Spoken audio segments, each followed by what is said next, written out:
L'Ukraine au centre des débats ce samedi à Munich. Au lendemain de l'aval donné par Vladimir Poutine à l'élaboration d'un plan de paix visant à mettre fin à 10 mois de guerre, le ministre russe des Affaires étrangères, Sergueï Lavrov, s'entretiendra avec son homologue américain John Kerry.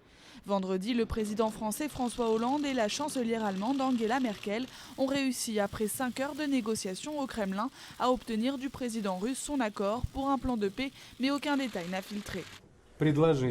Le document devrait inclure des propositions du président ukrainien et des propositions formulées et ajoutées aujourd'hui par le président russe Vladimir Poutine, afin, bien sûr, d'obtenir l'approbation de toutes les parties dans ce conflit.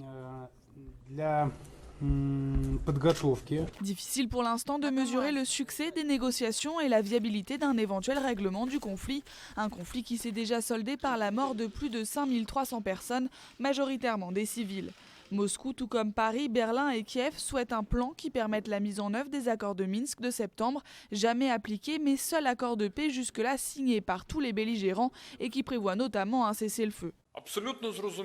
Il est évident que nous avons besoin de paix en Europe, mais la paix en Europe dépend de la paix en Ukraine. Je suis convaincu que personne en Europe ne veut voir des tanks russes à la frontière de l'Union européenne.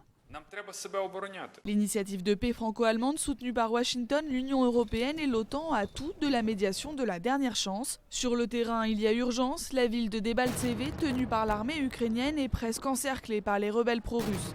Vendredi, une trêve de quelques heures a permis d'évacuer des civils pris entre les bombardements des deux camps.